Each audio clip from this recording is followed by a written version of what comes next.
Well, hello again. Another video. This one has been delayed, but I've had a train problem. Drove me nuts for 2-3 days. It's now been solved. But what this is all about is using Railmaster to decode your decoders via this, which is an ESU decoder tester. What you've actually got is you've got 8-pin plugs, 6-pin plugs, ones without the plug on, you can wire in there, 21, there's 9 pins, they're all over the place. But also you've got a speaker there, and this is you can set this to off or on, depending on if you've got the decoder with sound in. Here you've got the little motor, and there's a forward light and reverse light, and these are your function lights here as well. Comes with a plug. It's happened this at the moment is plugged into my program track, because I'm going to show you this. So you can actually program your decoders via this, and then you can test your train test your decoder before you actually put it into your loco, so you know that this part of it is functioning correctly. So what we do is, first of all, we have to make a train. Now what I've done with this, I've actually made a train up ready for it. When it comes up,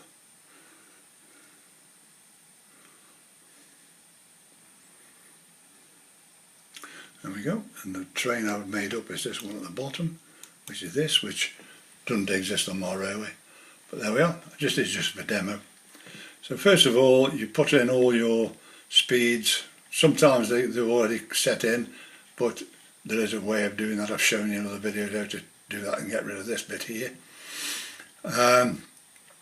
Once you've done that bit, it's programmed into the program unit. You then go to the little blue button here and you click that. And what it'll actually do, it'll come up, or it might come up blanks, but you click this. I've set mine at 30 here.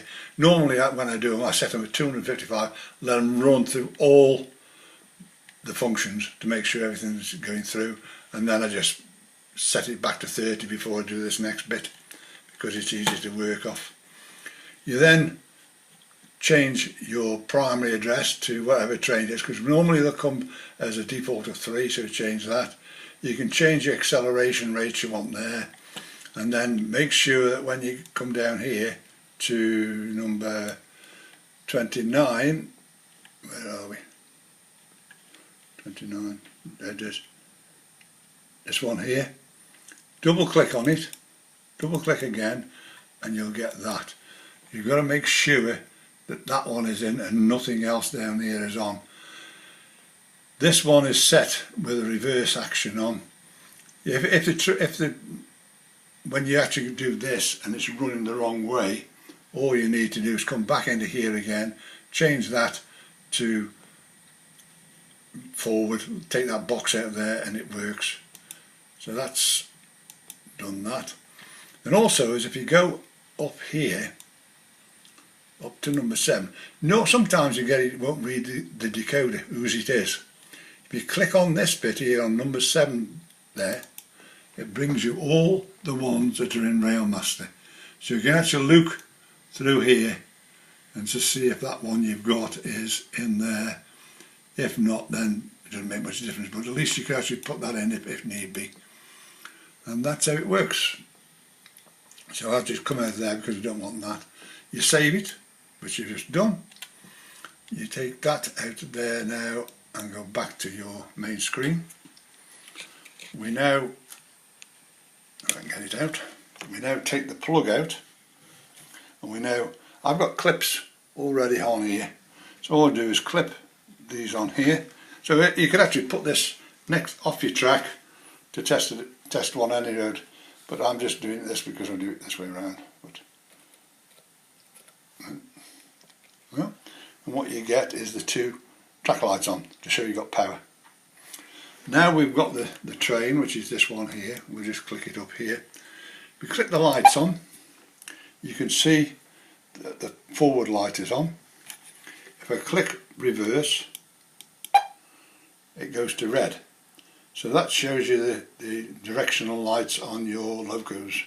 If you've got some other functions in there, these 2 or 3 of them will come up.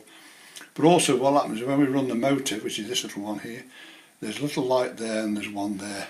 So what we do now is we go into forward mode again and we put it on full speed. We'll hear the motor coming up and you can actually just, can't see with the light, you actually see the light coming on there. So we actually stop it and we put it in reverse mode, we do it again and you see the reverse light come on at the back there. That's all you have to do with them.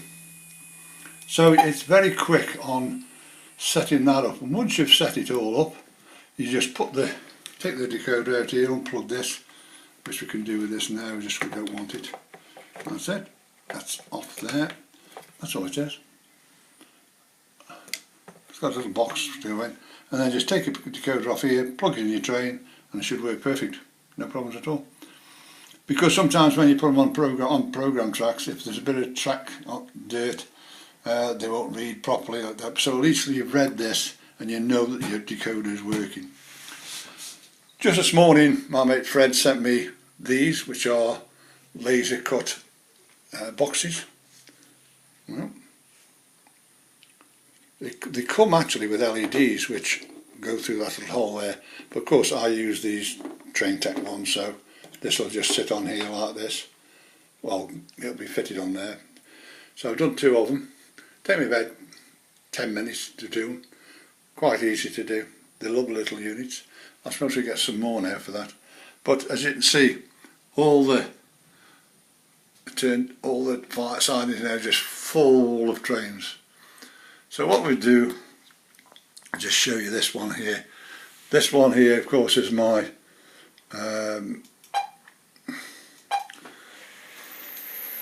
mail train sitting up there. I don't do it by the thing on the screen, I just do it by this.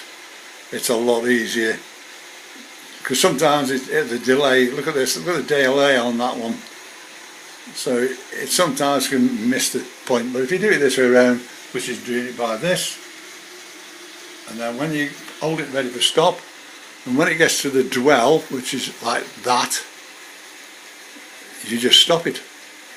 We just do this for a second, wait till we get to the next one. That's it. Done. We put it into full. Put the mail train now with the lights on. Put it in forward mode. We put it on shunt, and away it goes over the track. Goes round to the other side of the trains. I can now do this. We now reverse it. We better bring it back again. Here it comes. But also as I can use the mouse to slow this thing down, because that's why there's a bump on the end of that turntable, because otherwise these trains will just go straight off the edge. Just do this, put it back to there like that. All we've got to do now is go forward with the turntable and it'll come all the way back.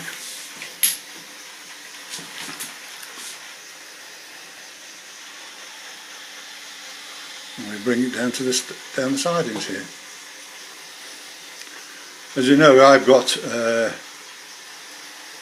all my sidings are set via this, so I can just click any one of those and it'll put it in any one of these sidings here.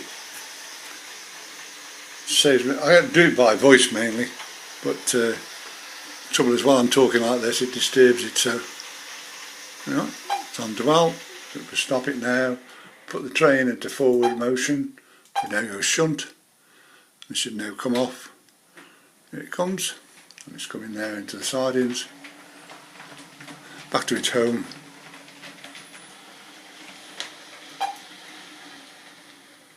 And we turn the lights off. Right, my the one that I had trouble with, which is my HiMech. Let's go over here, where is it? It's over there at the moment, right? Oh, the fun I had with that with the decoders. I took it up to Steve, and that's how I came about this little unit. He's got one of those. We tested it, and we found out one of the decoders I put in it, the light was permanently on, so there's a fault in the decoder. Although the train run, no problem, but the one I actually did buy, which is the lock pilot, only does functions, it doesn't do the train. So it did cause me a headache. So I've now got a lens one in it now, and it works perfect with the lights on. So what we do now is we'll get the HiMech, we put the lights on it, and we run it. It's a beautiful train, this one is. In slow motion, it's very good. No jumping, no nothing else. We see the light where it works on it. We also now we'll put the Class 87 on, which is this one here. This is the only thing we've got with Hornby that you haven't got. I've got trains here such as that one. I've got trains here which, like there, 68 here. I can't get sounds for them unless I'm going to pay £120. I'm not paying £120 for a sound unit. I'll let them run as they are. So that's how they all work. So what we're doing now is just turn them off so you can hear my voice again. That's it, just stop them. So if anybody's got any problems, please give me a call. I'm on 01782 302194. I'm here all the time now. I've retired now from the libraries, so I'm here 7 days a week now basically. But as I say, call me anytime, don't be frightened to call me. I've had some healing problems with people. I did one in Australia the other day. What I have to do is, because I can't contact him via my team viewer unit, I actually have to do all the photographs, send the instructions, and also what it is there's an INI file, and if you haven't got all the full INI file, it will have problems. So all you got to do is tell me about it. I will actually send you my INI file, because mine works downstairs, because I've got this one up here and I've got a Railmaster downstairs. That's where I do all my testing, and I sort stuff out for people. But anytime you want me, I'm always here, and I will speak to you again soon. Bye.